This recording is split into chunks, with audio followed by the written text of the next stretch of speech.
Bhagalpur bypass थाना क्षेत्र में पुलिस ने गुप्त सूचना के आधार पर छापेमारी कर 2 गांजा तस्करों को गिरफ्तार किया है। गिरफ्तार आरोपियों के पास से पुलिस ने 230 ग्राम गांजा, 5,28,950 रुपए नगद और 2 मोबाइल फोन, 1 4 पहिया वाहन बरामद किए हैं। दरअसल शुक्रवार को पुलिस को गुप्त सूचना मिली थी कि कुछ तस्कर NH 133E के रास्ते भागलपुर में गांजा लाने वाले हैं, जिसके बाद बाईपास थाना के सामने वाहन चेकिंग अभियान चलाया गया।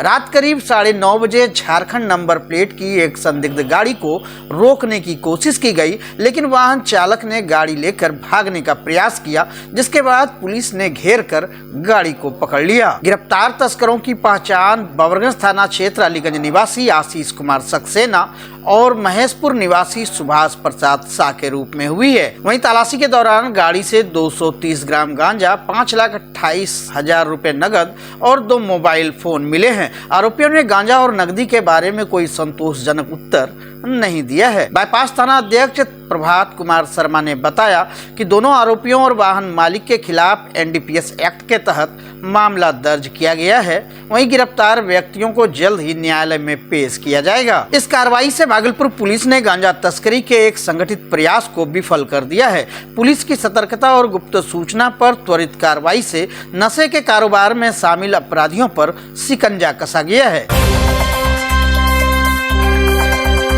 जगदीशपुर बाजार स्थित बैंक ऑफ इंडिया से पैसे निकालने गई एक महिला 38,000 रुपए की ठगी का शिकार हो गई। दरअसल सिंगनान निवासी पीड़ित महिला संजू देवी ने बताया कि पैसा निकासी के बाद 2 ठगों ने उसे झांसे में लेकर रकम ठग ली और फरार हो गए। घटना को लेकर बताया जा रहा है कि संजू देवी अपनी बेटी के साथ बैंक से पैसे निकालने पहुंची थी। वहीं पैसे निकालने के दौरान एक अज्ञात व्यक्ति ने उनसे बातचीत शुरू कर दी। बाद में ऑटो स्टैंड पर बेटी को बैठाने के दौरान वह व्यक्ति भी उनके साथ गया और एक रुमाल में लपेटी हुई नकदी का बंडल यह कहकर थमा दिया कि इसमें 1 लाख रुपए हैं। उसने खुले पैसे देने के लिए कहा। महिला ने 38,000 रुपए दे दिए। जब रुमाल खोला तो उसमें कागज का बंडल निकला। ठगी का एहसास होते ही महिला बैंक पहुंची, जहां से उन्हें थाना जाने की सलाह दी गई। प्रशिक्षु DSP सह थाना अध्यक्ष विशाल आनंद ने बैंक में लगे CCTV फुटेज की जांच की। फुटेज में ठगी करने वाला व्यक्ति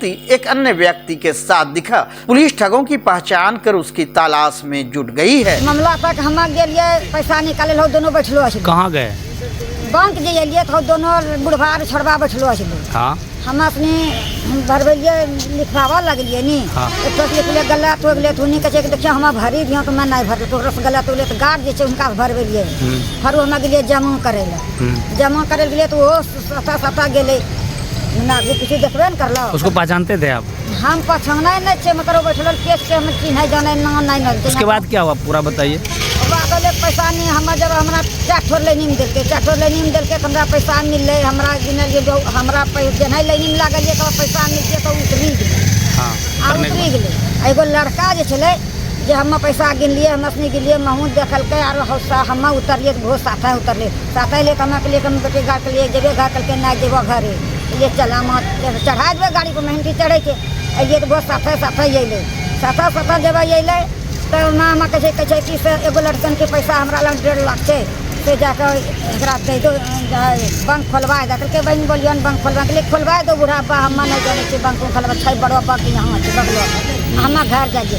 मैं देखना कहूँ एकरा हटो झोला रखो बेटा, सुनलो है बेटी इसलिए हमरो है नहीं इसलिए झोला दे दिल के हटो खिला दिल के बेटा एकदम पैसा दे तन सारा रा पैसा दिले। देखो पैसा कौड़ी कुछ नहीं छै बाबू, हम नहीं लेबे पैसा, हम तो घर पैसा दिल के हाई जे हाथों में दिल के हमरा अपनी कोई सुधी नहीं। कितना पैसा आपका था? पैसा 38,000 हमरा 38,000।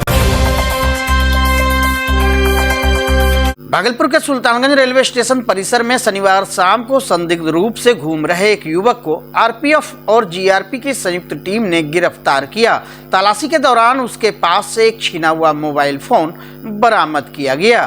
पूछताछ में आरोपी ने अपना नाम बिट्टू राजा, पिता नारायण प्रसाद सिंह और पता करहरिया गांव बात थाना क्षेत्र बताया। उन्होंने स्वीकार किया कि मोबाइल फोन खो जाने के बाद डिप्रेशन में आकर उसने एक महिला से मोबाइल फोन छीन लिया था। वहीं जीआरपी और आरपीएफ ने आरोपी को हिरासत में लेकर आवश्यक कानूनी प्रक्रिया शुरू कर दी है। फिलहाल मामले की जांच जारी है और अन्य आपराधिक गतिविधियों में उसकी संलिप्तता की भी पड़ताल की जा रही है। भागलपुर नगर निगम द्वारा जरूरतमंदों को ठंड से बचाने के लिए जनवरी में खरीदे गए कंबलों की गुणवत्ता को लेकर विवाद खड़ा हो गया है। वार्ड संख्या 50 के पार्षद पंकज गुप्ता ने इन कंबलों की गुणवत्ता पर कड़ा एतराज जताया और वितरण से इनकार कर दिया। पार्षद ने कहा कि हर बार ठंड शुरू होने के बाद ही कंबलों की खरीदारी होती है, जिससे ठंड में राहत पहुंचाने का उद्देश्य अधूरा रह जाता है। वहीं इस बार भी कंबलों की गुणवत्ता बेहद खराब है। पार्षद पंकज गुप्ता ने कहा कि ये कंबल जरूरतमंदों को ठंड से बचाने में सक्षम नहीं है, इसलिए इनका वितरण करना व्यर्थ होगा। दरअसल 4 महीने पहले नगर निगम की बैठक में कंबल खरीद की योजना पारित हो चुकी थी, बावजूद इसके देरी और निम्न गुणवत्ता पर सवाल उठाए जा रहे हैं। पार्षदों ने कहा कि पिछले साल तो कंबल खरीदे ही नहीं गए थे और इस बार जो कंबल खरीदे गए हैं उनसे ठंड नहीं कटेगी। ऐसे कंबल का वितरण करने का कोई मतलब नहीं है। कंबल जैसा आपकी देख रहे हैं, कंबल की स्थिति ऐसी है कि लग रहा है कि अगर इसको ओढ़ के कोई गरीब अगर रात में चांदनी रात में बैठता है तो वो पानी से भीग जाएगा। कारण आर पार है पूरा। आप अभी देखिए इसको, सूरज की रोशनी में पूरा आर पार दिखेगा। एक बार पानी में ये जाएगा तो ये बोड़ा के जूट के तरह है। जूट का जो बोड़ा आता है बस उसी के तरह। ये तो मजाक बना के रखा गया है। पिछले साल भी कंबल गरीबों को नहीं बट पाया, इस बार हम लोग से कुछ बढ़िया बटेगा, लेकिन ये तो सरासर एकदम नाइंसाफी है। हम लोग बस यही निवेदन करना चाहते हैं, आग्रह है हमारा कि आप अगर कंबल अगर दे रहे हैं तो अच्छा कंबल दीजिए, इससे बढ़िया नहीं दीजिए। जी नहीं, हम लोग तो कंबल नहीं लेंगे। और हम लोग निवेदन भी करेंगे कि कंबल की जो भी खरीद किए हैं उनसे पुनः फिर से निवेदन है कि आप इस पे जरूर संज्ञान लें और सही मूल्य का कंबल और सही चीज का कंबल जो जनता के लिए, जनता गरीबों में अगर ये कंबल बटे तो गरीबों को लगे नहीं नगर निगम की ओर से हमको सहायता मिली है। ऐसा उसको नहीं लगे कि हम गरीब हैं इसलिए हमारे साथ ऐसा भेदभाव किया गया है। बीरपुर से भाजपा विधायक इंजीनियर शैलेंद्र ने राजद प्रमुख लालू प्रसाद यादव की टिप्पणी पर तीखा पलटवार किया। उन्होंने लालू यादव की तुलना एक ऐसे बैल से की जिसे अंत में कसाई भी नहीं लेता।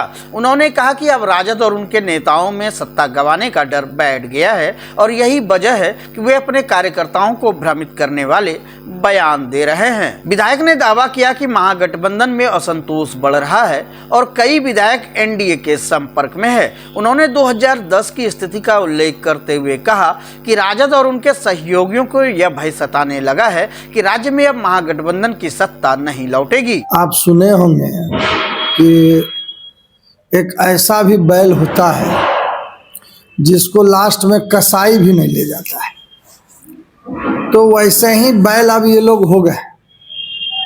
इनको अब डर समा गया है कि 2010 वाली स्थिति आने वाली है और इनके जो ग्राउंड लेवल के कार्यकर्ता हैं उनको एक भय समाया है कि अब जो है सत्ता में महागठबंधन नहीं आ पाएगी। इसलिए लालू जी अपने कार्यकर्ताओं को भ्रम में रखने के लिए ये सब बयान दे रहे हैं। और नीतीश जी, आदरणीय यशस्वी मुख्यमंत्री जी, जिन्होंने राजद को 2 बार सत्ता से बाहर किया है, तो उनके बुरे कारनामे के लिए ना 2 धारा है। एक है एनडीए जिसके ऊपर कोई भी आरोप नहीं है किसी भी विधायक, किसी भी मंत्री के, लेकिन जब वो सत्ता में रहे हैं तो क्या हुआ है, कितना आरोप है। इसलिए ये सब छुपाने के लिए, अपने को मजबूत करने के लिए सब बोल रहे हैं। नवगछा के भवानीपुर थाना क्षेत्र के मनोहरपुर गांव में नववर्ष पर बुलेट बाइक पर चढ़ने को लेकर हुए विवाद में 20 वर्षीय डब्लू कुमार शर्मा की गोली मारकर हत्या कर दी गई थी। इस घटना में सुनीता देवी भी घायल हो गई थी, जिनका इलाज मायागंज अस्पताल में चल रहा है। जिसके बाद नवगछिया एसपी प्रेरणा कुमार के निर्देश पर त्वरित कार्रवाई करते हुए हत्याकांड में शामिल 2 आरोपियों को गिरफ्तार कर लिया गया। बताया जा रहा है कि मृतक के पिता मूसो शर्मा के बयान पर भवानीपुर थाना में गुड्डू कुमार, नवीन शर्मा, दिव्यांश कुमार उर्फ गोपाल शर्मा, मुन्ना कुमार, अंबिका सिंह, नवीन सिंह की पत्नी समेत 5 अज्ञात लोगों के खिलाफ हत्या का मामला दर्ज किया गया। एसपी ने बताया कि गिरफ्तार आरोपियों में दिव्यांशु कुमार और मुन्ना कुमार के खिलाफ भवानीपुर थाना में पहले भी आपराधिक मामले दर्ज हैं। पुलिस ने तकनीकी और मानवीय अनुसंधान के जरिए इनकी गिरफ्तारी की है। एसपी ने कहा कि घटना में शामिल अन्य आरोपियों की तलाश जारी है और गठित टीम छापेमारी कर रही है। हत्याकांड में शामिल सभी अपराधियों को जल्द पकड़ लिया जाएगा। नवगछिया जिला में 1 जनवरी 2025 को भवानीपुर थाना अंतर्गत भवानीपुर थाना को सूचना प्राप्त हुई थी कि ग्राम मनोहरपुर में 2 पक्षों के बीच में कोई पूर्व के विवाद को लेकर लड़ाई झगड़ा हुआ है, जिसमें गोलीबारी की भी घटना कारित की गई है, जिसमें 2 लोग घायल हुए हैं, जिसमें से एक की हॉस्पिटल ले जाने के क्रम में हॉस्पिटल पहुंच के मृत्यु हो गई थी। तो इस संबंध में मृतक के जो पिताजी हैं उनसे आवेदन लेकर कांड संख्या 125 दर्ज करके भवानीपुर थाना में आगे का अनुसंधान प्रारंभ किया गया। तो घटनास्थल पर एसएचओ स्वयं पहुंचे, सर्कल इंस्पेक्टर पहुंचे, एसडीपीओ पहुंचे और मेरे द्वारा भी घटनास्थल का निरीक्षण किया गया। वहाँ पे तुरंत एफएसएल की टीम भी पहुंच गई थी। उन्होंने भी घटना का अपना जो टेक्निकल वो होता है, जो जांच होती है, अपना जो सैंपल्स कलेक्ट करने होते हैं वो भी किए। और इसके उपरांत एक विशेष टीम का गठन किया गया, जिसमें एसडीपीओ नवगछिया जो थे उनके अंडर सीआई जो सीआई हैं बीरपुर और जो एसएचओ हैं उनके अंडर हम लोगों ने टीम का गठन किया। डीआईयू की टेक्निकल सेल भी थी उसमें।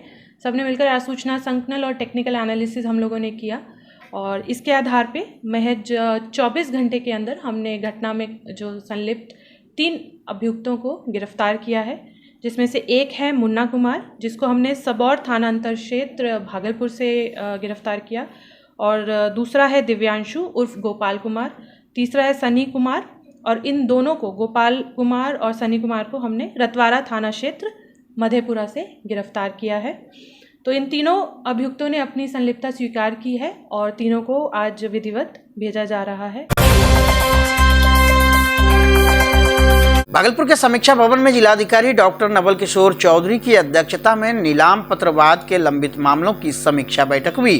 जिलाधिकारी ने वर्ष 2000 से पहले के सभी लंबित मामलों को जल्द निष्पादित करने का निर्देश दिया। जिलाधिकारी ने नीलाम पत्र दंडाधिकारियों को नोटिस जारी करने, नोटिस का तामीला करवाने, सुनवाई करने, बॉडी वारंट और डिस्ट्रेस वारंट जारी करने की प्रक्रिया के संबंध में विस्तृत जानकारी दी। वहीं प्रभारी नीलाम पत्र पदाधिकारी ने बताया कि कई मामलों में पोर्टल पर राशि की प्रविष्टि गलत है। जिलाधिकारी ने 8 जनवरी तक प्रविष्टि सुधारने और 15 जनवरी तक लंबित मामलों का निपटारा करने का निर्देश दिया। बैठक में उप विकास आयुक्त, अपर समाहर्ता और सभी संबंधित पदाधिकारी मौजूद थे।